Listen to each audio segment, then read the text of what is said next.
So you remember Eminem? Here's a picture in case you forgot. He's still mad at Donald Trump because he won't respond to his sad raps about the president. That's an awfully hot coffee pot. Should I drop it on Donald Trump? Probably not, but that's all I got. Racism's the only thing he's fantastic for. Because that's how he gets his rocks off and he's orange. Oh, Gramps is so adorable. Anyway, he just told a music journalist that a, quote, blanking turd would be a better president than Trump. Eminem says these things to agreeable wimps, i.e. music journalists, who never challenge their subjects. If an artist breaks wind, they just giggle and write how cool it smells. Eminem also says Trump supporters are brainwashed and that a rich guy like Trump has no business telling the non-rich anything. Yet Eminem is also filthy rich. Using his logic, why should anyone listen to him? But my question to Emma is this. Why rage when you can engage? It would be refreshing for him to actually have a conversation with the people he denigrates. If he had the guts, he'd make his points better and not come off as an irrelevant crank. But he won't. And avoidance of debate reveals weakness in one's own arguments. But now Jay-Z has knocked Trump, and Trump responded back. That's gotta kill Eminem.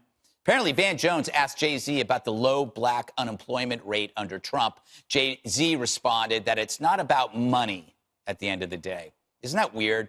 Pelosi, Jay-Z, Eminem, all stupid rich. One says $1,000 is a crumb. Another says that a job isn't important for happiness.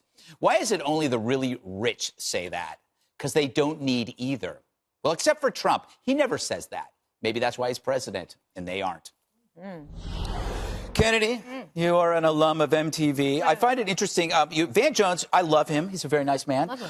Said that Jay-Z is a good role model for Donald Trump because he grew in public. He was confessional and vulnerable about his marriage. I don't think he had a choice in that. No, and ask Becky with the good hair. Yes. Because, you know, Beyonce had to write about these things and bring them to the fore, and there was a great amount of internet and speculation as well as in music journalism, which you talked about a little bit ago. What I find disingenuous is there are a lot of issues and a lot of things that Jay-Z can take to task. And one of them is the federal minimum wage that a lot of people on the left are pushing for. And who does that hurt the most? Unemployed black teenagers, and they have the hardest time entering the workforce.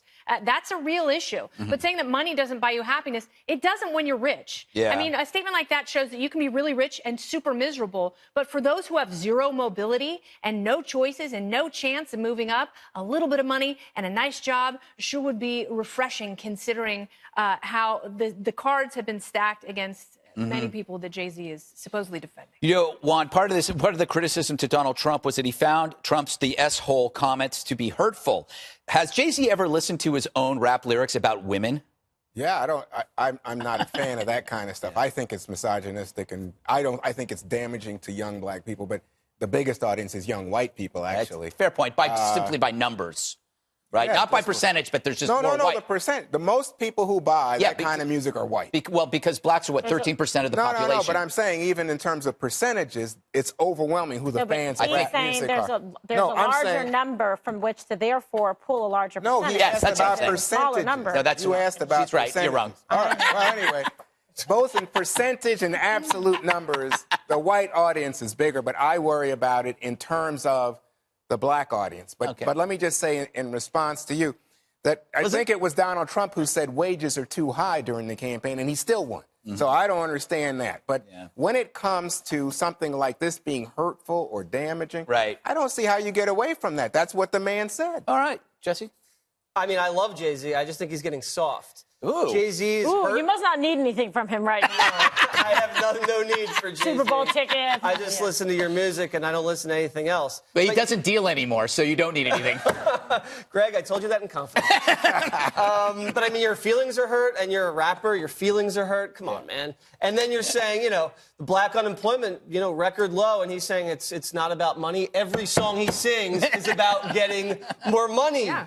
And he doesn't like Trump's tone. Yeah, Trump's tone is like polite Queen's English compared to some of his lyrics. I think they have a lot more in common than they realize. They both love money. They love women. Both they love attention. They both have big mouths. Yeah, you're absolutely right. On. You know what they are? They are actually equals. They are. They're kind of like, it's just a different generation, I think. Wouldn't you like anyway, to see a conversation between the two of them? I think they would probably go play golf. Before Trump became president, Jay-Z would love to hang out with the Trump. Right. I mean, it's just, it's hypocritical. I think that Jay-Z obviously has a voice. He's very talented. But, you could use it, I think, in a lot more effective and powerful ways to help in the black community and as it relates to jobs and whatnot. At least the president, he made a promise. He said he was going to try to do it and earn the votes and be able to improve the unemployment numbers in the black community. And he's done that. He's delivered on his promise. You look at some of the polling, too. The black community actually does support his immigration policy. So there you go.